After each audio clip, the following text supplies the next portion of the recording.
പ്രിയപ്പെട്ട പ്രേക്ഷകരെ, reporter breaking. Sabarimala സ്വർണ്ണക്കൊള്ള കേസിൽ രമേശ് ചെന്നിത്തലയ്ക്ക് വിവരം നൽകിയ വ്യവസായിയുടെ മൊഴിയെടുക്കാൻ SIT. വിദേശത്തുള്ള വ്യവസായിയെ ബന്ധപ്പെടാൻ ശ്രമം തുടങ്ങി. ശബരിമല സ്വർണ്ണവുമായി ബന്ധപ്പെട്ട കാര്യം സംസാരിക്കാൻ 2016-17 കാലഘട്ടത്തിൽ രാജ്യാന്തര പുരാവസ്തു കടത്ത് സംഘം വ്യവസായിയെ ബന്ധപ്പെട്ടതായി ചെന്നിത്തല അന്വേഷണ സംഘത്തെ അറിയിച്ചു.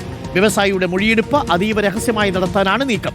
ഹരിമോഹനുണ്ട് കൂടുതൽ വിവരങ്ങളുമായി. ഹരിമോഹൻ, ഇന്നലെ രമേശ് ചെന്നിത്തല SITക്ക് നൽകിയ മൊഴിയിൽ ചില കാര്യങ്ങളുണ്ട്. അതിലൊരു വ്യവസായി വിദേശത്ത് നിന്നും ചില വിവരങ്ങൾ തന്നെ അറിയിച്ചു എന്നാണ് രമേശ് ചെന്നിത്തല പറഞ്ഞത്. 2016-17 അതായത് കൊള്ള നടക്കുന്നതിന് 1-2 വർഷം മുൻപ് തന്നെ ഇത്തരത്തിലൊരു നീക്കം നടന്നതായി ഈ വ്യവസായിക്കറിയാം എന്നുള്ളതാണ് ഇപ്പോൾ കൊടുത്തിരിക്കുന്ന മൊഴി. വ്യവസായിയുടെ മൊഴി വളരെ പ്രധാനപ്പെട്ടതാണ്. ഈ അന്വേഷണ സംഘത്തോട് സഹകരിക്കാൻ വ്യവസായി തയ്യാറാകുമോ ഹരിമോഹൻ?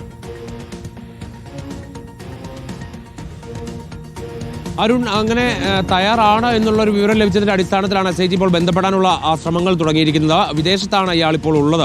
ഇയാളുടെ അവിടെയുള്ള നമ്പറും മറ്റു വിവരങ്ങളും ഒക്കെ അടക്കം ഇന്നലെ രമേശ് ചെന്നിത്തല അന്വേഷണ സംഘത്തിന് കൈമാറിയിരുന്നു. അതേ തുടർന്നാണ് ഉദ്യോഗസ്ഥരിൽ പലരും ഇയാളെ ബന്ധപ്പെടാനുള്ള ഒരു ശ്രമം ഇതിനോടകം തന്നെ ആരംഭിച്ചു കഴിഞ്ഞത്.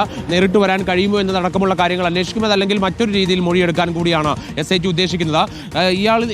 ഇയാളെ പുരാവസ്തു തട്ടിപ്പ് സംഘം, അതായത് രാജ്യാന്തര പുരാവസ്തു തട്ടിപ്പ് സംഘം ഇയാളെ മുൻപ് ബന്ധപ്പെട്ടിരുന്നു. ഇയാൾക്ക് അവരുമായി ബന്ധമുണ്ടായിരുന്നു എന്നുള്ളതാണ് രമേശ് ചെന്നിത്തലയുടെ മൊഴിയിൽ പറയുന്ന ഒരു പ്രധാനപ്പെട്ട കാര്യം. അതായത് 2016-17 കാലഘട്ടത്തിലാണ് ശബരിമലയിലെ സ്വർണം അല്ലെങ്കിൽ ശബരിമലയിലെ ഉരുപ്പടികൾ, സന്നിധാനത്തെ ഉരുപ്പടികളൊക്കെ തന്നെ ആവശ്യമുണ്ടോ എന്നതടക്കമുള്ള കാര്യങ്ങൾ തന്റെ അടുത്ത് ഈ സംഘത്തിൽപ്പെട്ട ചില ആളുകൾ സംസാരിച്ചിരുന്നുവെന്ന് വ്യവസായി രമേശ് ചെന്നിത്തലയോട് പറയുകയും രമേശ് ചെന്നിത്തല ഇത് SITക്ക് മുൻപിൽ ഇന്നലെ മൊഴിയിൽ പറയുകയും ഉണ്ടായി.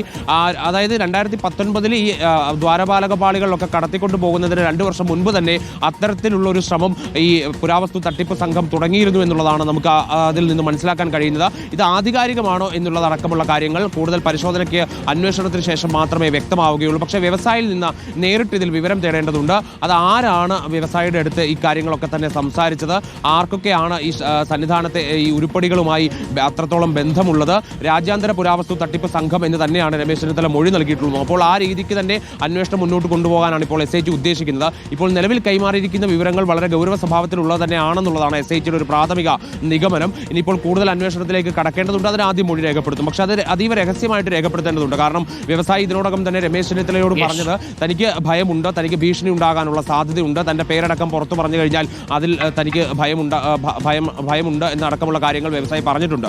അതുകൊണ്ട് അതീവ രഹസ്യമായി തന്നെ അത് രേഖപ്പെടുത്തി മുന്നോട്ട് പോകാനാണ് SIT ഉദ്ദേശിക്കുന്നത്. അരുൺ, ഓക്കെ, സുഭാഷ് കപൂർ എന്ന് പറയുന്നു. Thank you Hari.